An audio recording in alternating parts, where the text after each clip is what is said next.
जैसा कि हम कल इंग्लिश ग्रामर के बेसिक के अंदर पार्ट्स ऑफ स्पीच का अध्ययन कर रहे थे, उसमें अपन ने कल नाउन के बारे में चर्चा की थी। और इसी कड़ी में आगे हम दूसरा शब्द लेते हैं जो है प्रोनाउन। प्रोनाउन की परिभाषा के रूप में यह है कि वह शब्द जो संज्ञा के स्थान पर प्रयुक्त किया जाता है उसे सर्वनाम कहते हैं। जैसे the word which is used instead of की जगह, इंस्टेड ऑफ का मतलब होता है की जगह, कि the word which is used instead of noun is called pronoun. संज्ञा की जगह प्रयुक्त होने वाला शब्द सर्वनाम कहलाता है। अब यह संज्ञा की जगह पर प्रयुक्त क्यों होता है, संज्ञा का ही प्रयोग क्यों नहीं कर सकते, इसके बारे में समझने के लिए हमें जो ये पैराग्राफ है इस पर थोड़ा सा हम ध्यान देंगे, इसको समझेंगे। जैसे मैंने लिखा हुआ है, Anil is a good student, Anil एक अच्छा विद्यार्थी है। Anil works hard for his studies, Anil अपनी अध्ययन के लिए बहुत कठिन परिश्रम करता है। Anil always gets good marks, Anil को हमेशा अच्छे अंक प्राप्त होते हैं। अब ये जो पैराग्राफ लिखा है इसमें मैंने हर जगह पर नाउन का ही उपयोग किया, अनिल, ये दूसरे सेंटेंस में भी अनिल, और यहां पर भी मैंने अनिल का ही प्रयोग कर रखा। तो अब जो ये पैराग्राफ है इसको हम पढ़ेंगे तो थोड़ा अटपटा लगता है, और इसी कारण से नाउन की इस विकृति को दूर करने के लिए हमें प्रोनाउन का सहारा लेना पड़ता है, और इसी कारण से नाउन की जगह पर हम प्रोनाउन का उपयोग करते हैं। अब आगे प्रोनाउन के प्रकार कितने होते हैं, तो मूल रूप से ये 8 प्रकार के प्रोनाउन होते हैं, जिसमें सबसे पहले होता है पर्सनल प्रोनाउन, जिसको व्यक्तिवाचक सर्वनाम कहते हैं। दूसरे नंबर का आता है पजेसिव प्रोनाउन, अधिकारवाचक सर्वनाम कहलाता है। तीसरा होता है रिफ्लेक्सिव या इंफेटिक प्रोनाउन, निजवाचक सर्वनाम कहते हैं इसको हिंदी में। चौथा है डिस्ट्रीब्यूटिव प्रोनाउन, जिसको विभाजक कहा जाता है। पांचवा डेमोन्स्ट्रेटिव प्रोनाउन, संकेतवाचक सर्वनाम। छठा है रिलेटिव प्रोनाउन, सापेक्ष सर्वनाम। सातवां है इंटेरोगेटिव प्रोनाउन, प्रश्नवाचक सर्वनाम। और आठवां आता है रेसिप्रोकल प्रोनाउन, परस्परवाचक सर्वनाम। इन सभी प्रोनाउन का हम एक एक करके अध्ययन करेंगे। तो बच्चों, इन 8 प्रकार के प्रोनाउन को पढ़ने के लिए हम सबसे पहले ये जो 3 प्रोनाउन है, पर्सनल प्रोनाउन, पजेसिव प्रोनाउन और रिफ्लेक्सिव प्रोनाउन, इसको हम इस चार्ट के माध्यम से पढ़ने और याद करने का प्रयास करेंगे। अब सबसे पहले मैंने चार्ट बनाया, इसमें लिखा हुआ है कि फर्स्ट पर्सन, सेकंड पर्सन और थर्ड पर्सन। ये फर्स्ट पर्सन जो होता है, जो यह हमेशा बोलने वाला व्यक्ति होता है। सेकंड पर्सन जो होता है ये सुनने वाला व्यक्ति होता है। और थर्ड पर्सन जो होता है ये जिसके बारे में कहा जा रहा हो, जिसके बारे में बात की जा रही हो, उसे थर्ड पर्सन कहते हैं। अब आगे अपन इस चार्ट के अंदर देखेंगे कि फर्स्ट पर्सन के अंदर सबसे पहला जो प्रोनाउन आता है सब्जेक्टिव केस के अंदर, वो होता है आई। और इसका आई का ही प्लूरल जो केस होता है वो होता है वी। आई को हम हिंदी में मैं कहते हैं तथा वी को हम। इसी कड़ी में आगे सेकंड पर्सन प्रोनाउन के अंदर सब्जेक्टिव केस के रूप में चाहे सिंगुलर हो चाहे प्लूरल, इसमें हम तुम यू का ही प्रयोग करते हैं, क्योंकि यू सिंगुलर में भी काउंट होता है और प्लूरल के अंदर भी आता है।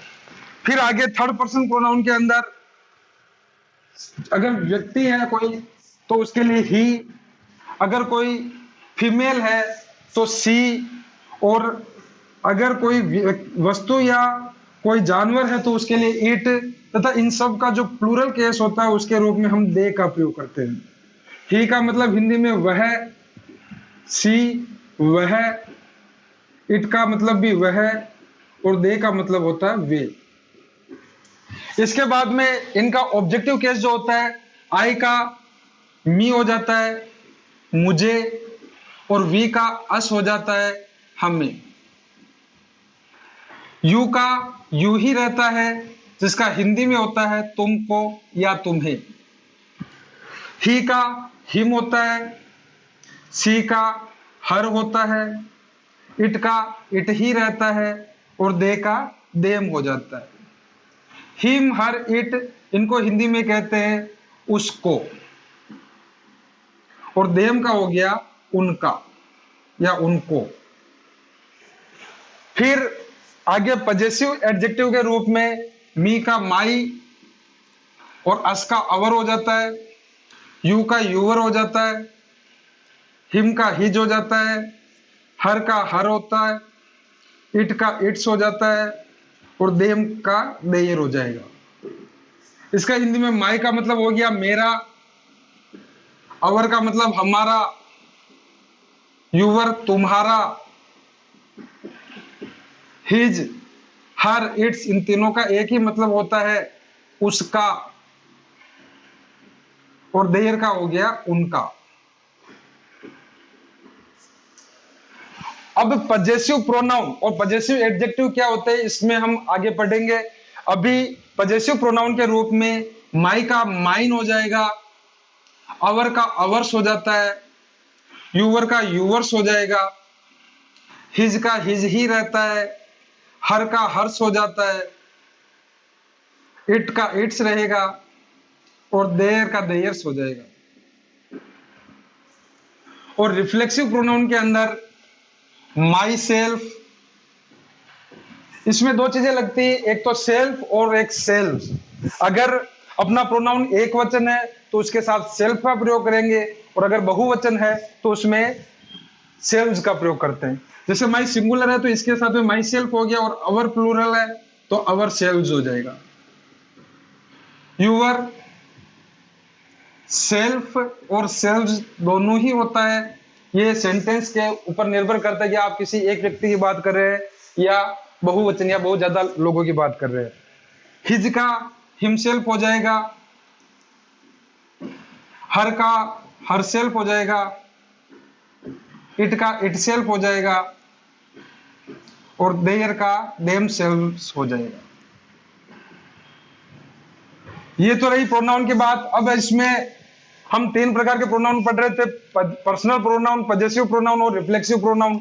तो पहले जो सब्जेक्टिव और ऑब्जेक्टिव केस के अंदर जो ये आते हैं ये पर्सनल प्रोनाउन कहलाते हैं, निजवाचक सर्वनाम जिसको हिंदी में कहते हैं। इसके तीनों ही पर्सन होते हैं और सब्जेक्ट और ऑब्जेक्ट केस होता है, सब्जेक्ट और ऑब्जेक्ट के रूप में ये काम करते हैं। फिर आगे पजेसिव प्रोनाउन के अंदर mine, ours, yours, his, hers, its, theirs आते हैं। और रिफ्लेक्सिव प्रोनाउन में myself, ourselves, yourself या selves, himself, herself, itself, themselves का प्रयोग किया जाता है। अब पजेसिव एडजेक्टिव क्या होते हैं और पजेसिव प्रोनाउन क्या होते हैं, तो इसके लिए हम एक दो एग्जाम्पल देखेंगे।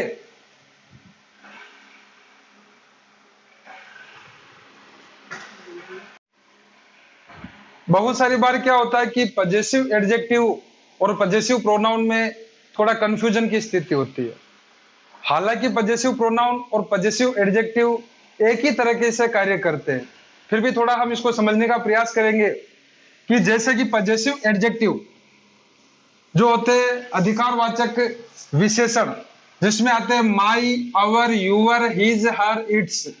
और पजेसिव प्रोनाउन जो होते हैं mine, our, yours, his, hers, its और theirs.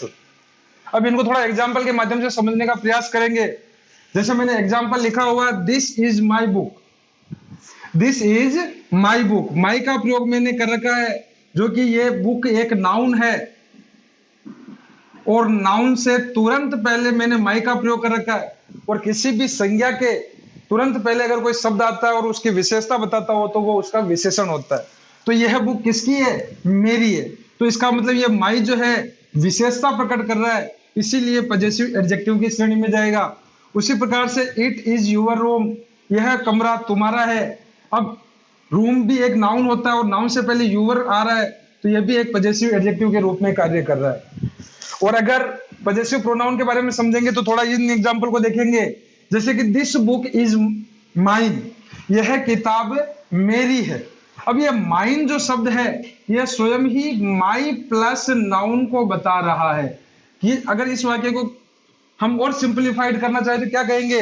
This book is my book, यह किताब मेरी किताब है। तो उसको शॉर्ट में मैंने लिख दिया दिस बुक इज माइन, और यह शब्द जो होगा आपका पजेसिव प्रोनाउन होगा। इसी प्रकार से आगे दिस रूम इज यूवर्स, यह कमरा तुम्हारा है। और इसका अगर हम इसको शॉर्ट में करेंगे या इसको थोड़ा क्लियर करेंगे तो आएगा this room is your room, क्या होगा बच्चों, यूर रूम।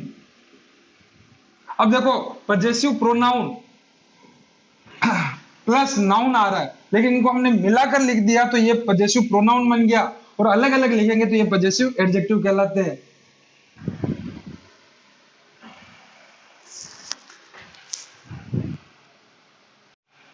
तो दोस्तों हमने जो पहले प्रोनाउन पढ़े थे 3 प्रकार के, जिसमें पर्सनल प्रोनाउन, पजेसिव प्रोनाउन और रिफ्लेक्सिव प्रोनाउन।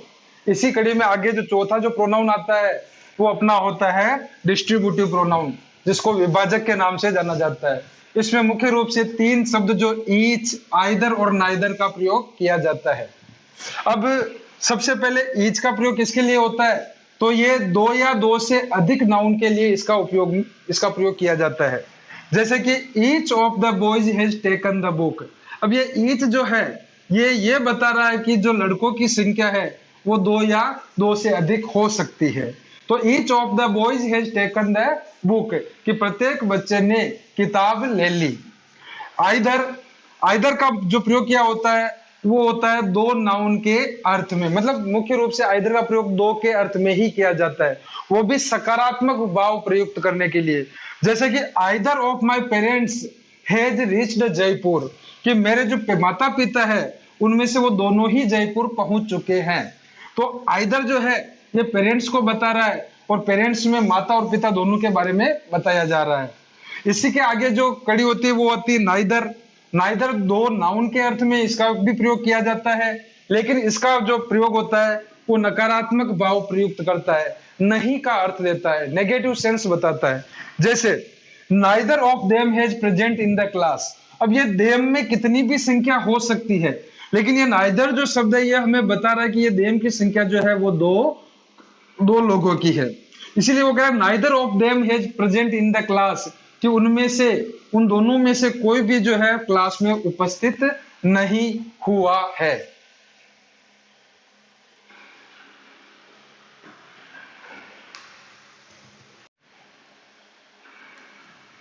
डिस्ट्रीब्यूटिव प्रोनाउन के बाद में जो अगला जो प्रोनाउन आता है वो है अपना डेमोन्स्ट्रेटिव प्रोनाउन।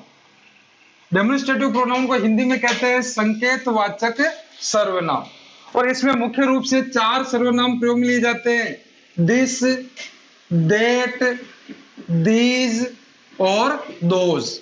ये चारों ही जो शब्द है ये डेमोन्स्ट्रेटिव प्रोनाउन के अंदर आते हैं। अब इसमें पहला जो है दिस का प्रयोग कहां होता है, तो दिस का प्रयोग जैसे कि नाम से ही हमें पता चल रहा है कि संकेतवाचक सर्वनाम, मतलब संकेत करते हुए किसी चीज को हमें प्रदर्शित करना या उसको बताना होता है। जैसे कि दिस है, दिस का प्रयोग किसी भी सिंगुलर नाउन के लिए किया जाता है, तथा उसके अपने से समीप होने की स्थिति होनी चाहिए।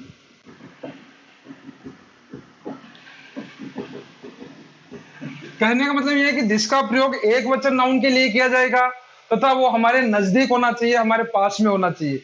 जैसे मैं कहता हूं दिस इज अ मार्कर, तो ये मार्कर जो है ये मेरे पास में है और मैं इसकी तरफ इशारा करते हुए बता रहा हूं, संकेत करते हुए बता रहा हूं, तो इसके लिए मैं दिस का प्रयोग करूंगा। जैसे दिस इज अ मार्कर। और इसी प्रकार से अगर मैं इस मार्कर को दूर रख देता हूं और वहां पर फिर मैं इशारा करते हुए बताता हूं, तो मुझे यह कहना पड़ेगा दैट इज अ मार्कर, वह एक मार्कर है। तो कहने मतलब दिस का जो हिंदी अर्थ आता है वो आता है अपने यह, और दैट का जो आता है वह। इसका प्रयोग भी सिंगुलर नाउन के साथ, सिंगुलर नाउन के लिए तथा इस दूर होने की स्थिति में।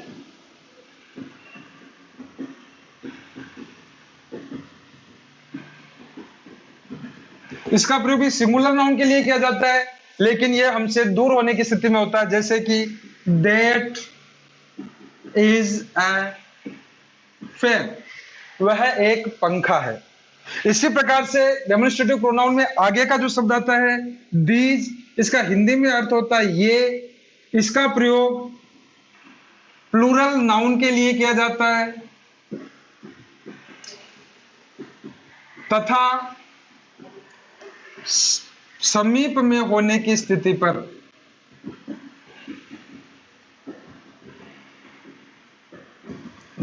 दीज का प्रयोग प्लूरल नाउन के लिए किया जाता है, मतलब बहुवचन नाउन होना चाहिए और वो नजदीक होना चाहिए। जैसे कि यहाँ पर बहुत सारे बच्चे बैठे हैं, तो मैं कहूंगा these are students, these are boys, क्योंकि वो मेरे नजदीक है और संख्या में वो प्लूरल है।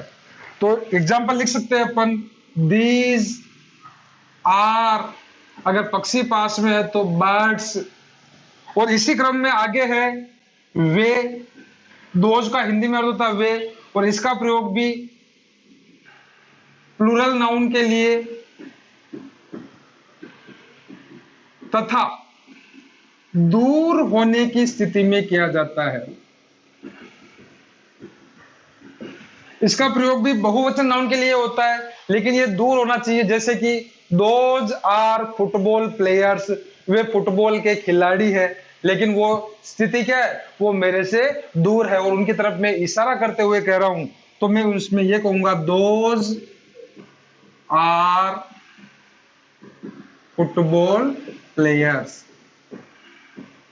ये जो अपन ने पढ़ा, ये अपना पांचवा प्रोनाउन है, डेमोन्स्ट्रेटिव प्रोनाउन। एक बार वापिस समझिएगा कि संकेतवाचक सर्वनाम इशारा करते हुए किसी भी संज्ञा के बारे में बताना, जिसमें अगर नजदीक की स्थिति और एक वचन है तो दिस, दूर की स्थिति है एक वचन है तो देट, बहुवचन संख्या में और समीप है तो दीज, तथा बहुवचन संख्या में और अपने से दूर है तो उसके लिए हम दोज का प्रयोग करते हैं।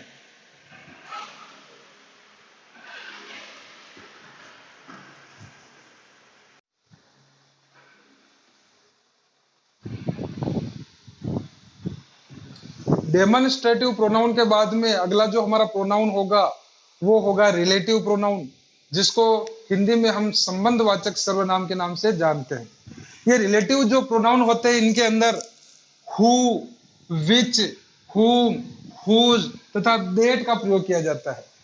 अब ये हु, विच, हुम, हुज ये इंट्रोगेटिव प्रोनाउन भी होते हैं। तो कहां पर ये रिलेटिव प्रोनाउन के रूप में कार्य करते तथा कहां पर इंट्रोगेटिव प्रोनाउन के रूप में, तो उसके लिए हमें थोड़ा सा ये समझने की आवश्यकता है कि जहां कहीं भी इनके द्वारा किसी प्रश्न का निर्माण हो रहा है तो वहां पर ये इंट्रोगेटिव प्रोनाउन के रूप में होंगे, तथा अगर ये दो सेंटेंस को जोड़ते हुए किसी नाउन के लिए प्रयोग में लिए जा रहे हैं तो वहां पर इनको रिलेटिव प्रोनाउन के रूप में प्रयोग में लेंगे, तथा वहां पर इनका अर्थ जो होता है वो भी बदल जाता है। जैसे कि हु जो है, इसका मतलब हो जाता है जो या जो की, विच का मतलब भी जो या जो की। तो ये हु जो होता है ये केवल व्यक्ति या इंसानों के लिए काम में आता है। विच का प्रयोग जो किया जाता है वो जानवर या वस्तुओं के लिए प्रयोग में लिया जाता है। हुम, इसका मतलब होता है जिसको, ये ऑब्जेक्टिव केस है। हुज जो कि एक पॉजेसिव केस है और इसका मतलब होता है जिसका। और देट ये भी जो या जो की के रूप में हु और विच दोनों की ही जगह पर प्रयोग में लिया जा सकता है।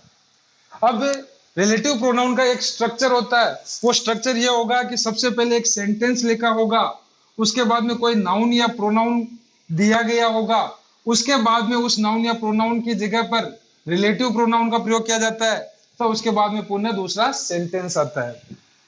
कुछ एग्जांपल्स मैंने यहाँ पर लिख रखे, उनको हम थोड़ा सा समझेंगे। जैसे पहला है he is Ram who has just got married, वह राम है जो कि या जिसने अभी अभी शादी की है। तो ये हु जो है, ये हु जो है राम को, राम की जगह पर प्रयोग में लिया जा रहा है और ये सेंटेंस को, दो सेंटेंस को जोड़ने का कार्य भी कर रहा है। इसी प्रकार से दिस इज द डॉग, अब यहाँ पर एक जानवर है और जानवर के लिए जैसे कि हमने पढ़ा है विच का प्रयोग करेंगे, तो this is the dog which has bite me. इसी प्रकार से आगे ही was Ram whom you met yesterday, यह राम है जिससे तुम कल मिले। ये whom जो है यहाँ पर ऑब्जेक्टिव केस के रूप में कार्य कर रहा है। आगे Ram is my friend whose father was a farmer, Ram मेरा मित्र है जिसके पिताजी, whose father मतलब एक पॉजेसिव प्रोनाउन, संबंधवाचक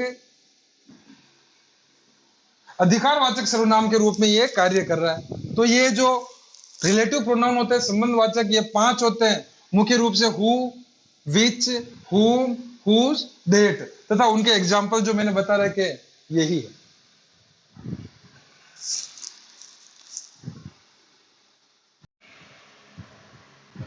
रिलेटिव प्रोनाउन के बाद जो अपना अगला जो प्रोनाउन होगा वो होगा इंट्रोगेटिव प्रोनाउन। जैसा कि हम इन्हीं शब्दों को हु, विच, हुम, हुज, वाट, इन शब्दों को हम पहले रिलेटिव प्रोनाउन में पढ़ा था। वहां पर इनका हिंदी अर्थ या इनका मीनिंग जो है वो कुछ अलग होता था, और यहाँ पर ये सारे के सारे शब्द किसी ना किसी प्रश्न का निर्माण करते हैं। इसी कारण से इन सारे शब्दों को प्रश्नवाचक सर्वनाम इंट्रोगेटिव प्रोनाउन कहा जाता है। देखते हैं, जैसे कि ये पहला जो शब्द है हु जो है यहाँ पर इसका अर्थ होता है कौन। जैसे कि सामान्य सा उदाहरण लेते हैं, हु इज योर फादर।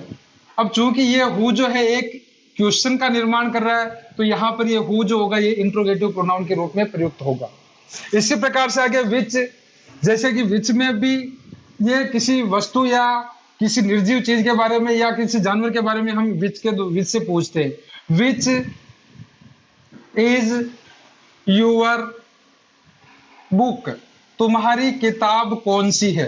तो ये किताब के बारे में विच से पूछा जाएगा, और अगर मतलब कोई इंसान है तो उसके लिए हु का प्रयोग करेंगे।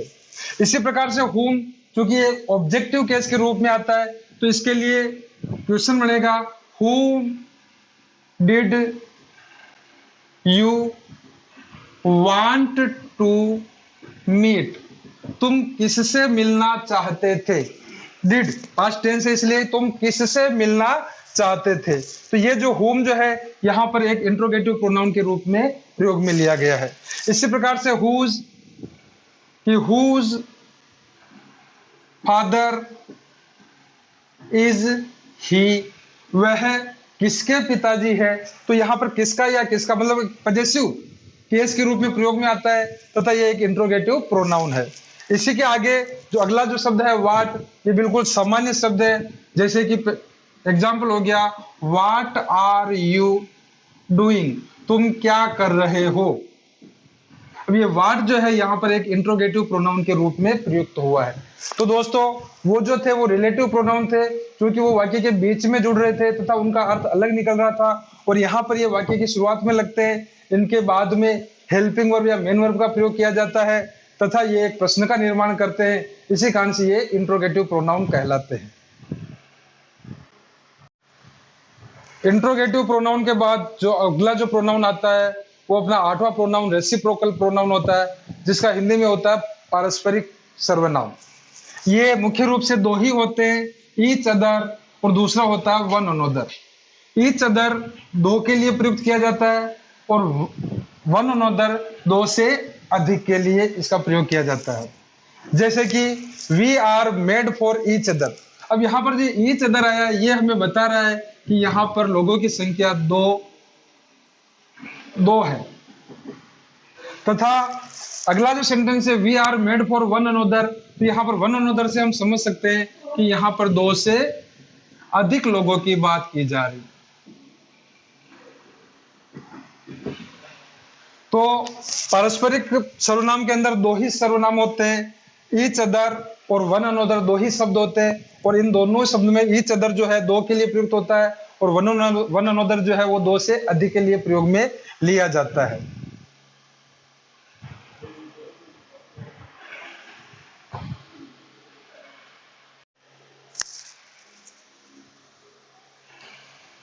आठ प्रोनाउन के बाद में जो एक प्रोनाउन की श्रेणी में ही आता है इनडेफिनेट प्रोनाउन, जिसको अनिश्चितकालीन सर्वनाम कहते हैं। ये अनिश्चितकालीन सर्वनाम जो होते हैं किसी अनिश्चित अवस्था का बोध कराते हैं। ये मुख्य रूप से चार शब्दों से बनते हैं, एवरी, सम, नो, एनी। अब इनसे बनने वाले शब्द जैसे कि एवरीबडी, एवरीवन, एवरीथिंग। इसी प्रकार से somebody, someone, something, nobody, no one, nothing, anybody, anyone, anything. इस प्रकार से ये सर्वनाम के जो शब्द होते हैं वो बनते हैं। इनमें कुछ मुख्य विशेष इनके नियम होते हैं, वो देखेंगे कि इन प्रोनाउन का स्वरूप सिंगुलर होता है, तथा इनके साथ वर्ब सिंगुलर प्रयुक्त में ली जाती है। कि ये जो सारे के सारे प्रोनाउन होते हैं ये एक वचन होते हैं, और इनके साथ वर्ब भी एक वचन ही प्रयोग में ली जाती है। जैसे समवन हैज स्टोलन मी, यहाँ पर हमने हैज लगाया है क्योंकि ये समवन आ रहा है, और समवन एक अनिश्चितकालीन सर्वनाम है जो कि एक सिंगुलर फॉर्म को ही दर्शाता है, इसी कारण से इसमें वर्ब सिंगुलर प्रयोग में ली गई है। इसके बाद में अगला जो नियम है, एनी से बनने वाले प्रोनाउन का यूज नेगेटिव तथा इंट्रोगेटिव वाक्यों में होता है। हाँ, एनी से जो जितने भी प्रोनाउन बनते हैं वो नेगेटिव और इंट्रोगेटिव वाक्यों में उनका उपयोग किया जाता है। जैसे कि I do not want anything now, मुझे अभी कुछ भी जरूरत नहीं या नहीं चाहिए।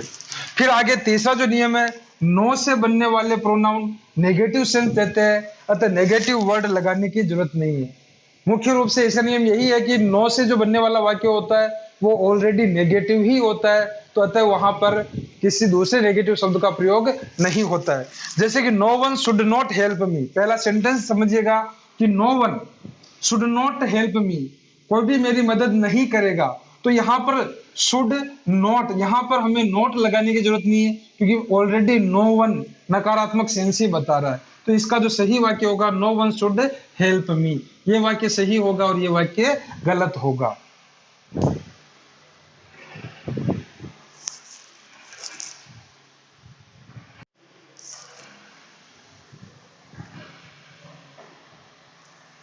इनडेफिनेट प्रोनाउन मतलब अनिश्चितकालीन प्रोनाउन के अंदर आगे के जो नियम है उनके अंदर, यदि किसी सेंटेंस में क्वेश्चन टैग का प्रयोग हो तथा सब्जेक्ट में everybody, somebody, anybody, nobody, everyone, someone, anyone, known, मतलब कि अनिश्चितकालीन सर्वनाम हो तो क्वेश्चन टैग में प्लूरल नाउन दे का प्रयोग होगा।